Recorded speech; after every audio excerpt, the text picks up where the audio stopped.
Sir unhealthy మైక్రోబయోట్ అనేది మన బాడీలోకి ఎలా వస్తుంది? అన్‌హెల్తీ మైక్రోబయోటా అంటే ఏం లేదండి. మనము బ్యాడ్ గట్ బ్యాక్టీరియా అంటూ ఉంటాం కదా! దాన్నే మనం అన్‌హెల్తీ మైక్రోబయోటా అంటామనమాట. సో, మన బాడీకి చెడు చేసే మైక్రోబయోటా అంటామనమాట. ఎలా వస్తుందంటే, మన అలవాట్ల వల్లే వస్తుంది. ఎస్పెషల్లీ డ్రగ్స్ తీసుకుంటున్నారంటే ఎస్పెషల్లీ యాంటీబయాటిక్స్ గానీ, యాంటీ ఫంగల్స్ గానీ, యాంటీ ప్రోటోజోన్స్ అని ఇవన్నీ ఏం చేస్తుందంటే, చెడు చేసే బ్యాక్టీరియానే కాకుండా మంచి చేసే బ్యాక్టీరియాని కూడా చంపేస్తుంది. ఓకే. సో, ఎప్పుడైతే ఇది చనిపోతుందో అన్‌హెల్తీ మైక్రోబయోటా అనేది డెవలప్ అవుతుంది. ఇంకోటి ఏంటంటే చాలామంది చేసే తప్పు ఫైబర్ ఫుడ్ తక్కువ తీసుకోవడం. ఓకే. సో అసలు ఫైబర్ ఫుడ్ తీసుకునే వాళ్ళే లేరనమాట. ఎంతమంది తింటున్నారు ఆకుకూరలు, కాయగూరలు? సో చాలా తక్కువ తింటున్నారు. ఎప్పుడైతే ఫైబర్ వాటికి దొరకదో ఆ మైక్రోబయోటాకి అవి ఏం చేస్తాయంటే ఫుడ్ లేక చనిపోతాయి అనమాట. ఓకే. సో దాన్ని కూడా మనం అన్‌హెల్తీ మైక్రోబయోటా అంటాం. ఇంకోటి ఏంటంటే చాలా మంది చేసే తప్పు ప్రాసెస్డ్ ఫుడ్. మనం చిన్నపిల్లలు చూస్తుంటాం చూసారా? చిప్స్ తింటారు, కుర్కురే తింటారు. ఇవన్నిట్లో ఏం చేస్తారంటే అవి షెల్ఫ్ లైఫ్ పెంచడానికి దాంట్లో ఎమల్సిఫైయర్స్ అని యాడ్ చేస్తారనమాట. ఈ ఎమల్సిఫైయర్స్ ఏం చేస్తాయంటే ఏదైతే మనం ఆ మ్యూకస్ మెంబ్రేన్ మనకు ప్రొటెక్ట్ చేస్తుంది, ఈ మైక్రోబయోము మన ఇంటెస్టైన్ అటాక్ చేయకుండా ఒక వాల్ ఉంటుంది అనుకున్నాం కదా, ఈ మ్యూకస్ మెంబ్రేన్ని దెబ్బతీస్తాయి అనమాట. ఓకే. ఎప్పుడైతే ఈ మ్యూకస్ మెంబ్రేన్ని దెబ్బతీస్తాయో ఆ మ్యూకస్ మెంబ్రేన్ అంతా పోయి ఈ కుర్కురేలు, ఈ చిప్స్, ఈ ప్రాసెస్డ్ ఫుడ్ ఇవ్వడం వల్ల ఇది డైరెక్ట్గా పోయి దాన్ని అటాక్ చేస్తుంది అనమాట. చెడు బ్యాక్టీరియా డెవలప్ అవ్వడానికి ఉంటుంది. ఇంకోటి ఏంటంటే ఆర్టిఫిషియల్ స్వీట్నర్స్. ఎస్పెషల్లీ మన వాళ్ళు డైట్ కోక్ అని, ఆ కోక్ అని, ఈ కోక్ అని, షుగర్ ఫ్రీ ఫుడ్ అని తింటున్నారు. దీనివల్ల జరిగే మేజర్ ప్రాబ్లం ఏంటంటే ఈ ఈ మైక్రోబయోటాని చంపేస్తాయి. ఇవన్నీ ఆర్టిఫిషియల్ స్వీటర్స్. మనం ఏమంటామంటే నేను ఒక అమ్మాయిని చూస్తాను, జిమ్కి వస్తుంది, 24 hours డైట్ కోక్ తాగుతూ ఉంటుంది. 24 hours. ఎందుకు డైట్ కోక్ తాగుతా అంటే హెల్దీ కదా అందుకే తాగుతా. అంటే ఆర్టిఫిషియల్ స్వీట్నర్స్ అనేవి అంత డేంజరస్ అన్నమాట. ఓకే. మైక్రోబయోటా పైన యాక్ట్ చేస్తాయి.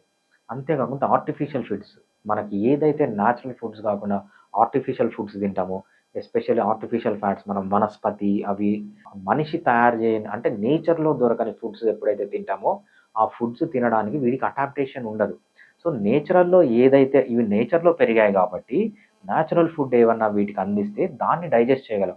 అన్‌న్యాచురల్ ఫుడ్ అందిస్తే అవి డైజెస్ట్ చేయలేవు. ఎందుకంటే వాటికి అడాప్టేషన్ అనేది లేదనమాట. ఓకే. సో ఎప్పుడైతే మనం అన్‌న్యాచురల్ ఫుడ్ తింటామో అప్పుడు కూడా మైక్రోబయోటా అనేది తగ్గుతుందనమాట. ఓకే.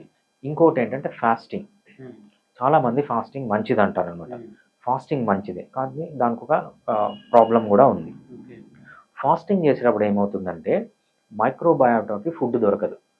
ఎప్పుడైతే మైక్రోబయోటా ఫుడ్ దొరకదో ఈ మైక్రోబయోటా ఏం చేస్తుందంటే ఈ లైనింగ్ ఉన్న మ్యూకస్ మెంబ్రేన్ని తినడం స్టార్ట్ చేస్తుంది. ఈ మ్యూకస్ మెంబ్రేన్ ఎప్పుడైతే అయిపోతుందో అది ఇంటెస్టైనల్ వాల్లోకి వెళ్ళి ప్రాబ్లమ్స్ అనేది సృష్టిస్తుంది అనమాట. ఫాస్టింగ్ అనేది ఎక్కువ సార్లు చేయకూడదు. సో ఫాస్టింగ్ స్పెసిఫిక్గానే చేయాలన్నమాట. చాలామంది ఏం చేస్తారంటే లాక్సేటివ్స్, మోషన్ బయటికి రావడానికి, ఎక్కువ మోషన్ టాక్సిన్స్ అన్ని బయటికి పోవడానికి అని లాక్సేటివ్స్ యూజ్ చేస్తుంటారనమాట. ఈ లాక్సేటివ్స్ యూజ్ చేసినప్పుడు ఏమవుతుందంటే గట్టులో మంచి కదలికలు వచ్చి వాటర్ లాగా మొత్తం మైక్రోబయోటా, దానికి ఇంపార్టెంట్ అయిన మ్యూకస్ అన్నీ వెళ్ళిపోతాయి అన్నమాట. ఈ మ్యూకస్ ఎప్పుడైతే వెళ్ళిపోతుందో మైక్రోబయోటా కూడా వెళ్ళిపోయి మనకు అన్‌హెల్తీ మైక్రోబయోటా దొరుకుతుంది అనమాట. ఇంకో ఇంపార్టెంట్ పాయింట్ ఏంటంటే ఈ స్వీటనర్స్ గురించి మనం చెప్పినప్పుడు మనం న్యాచురల్ స్వీటనర్స్ తినచ్చు.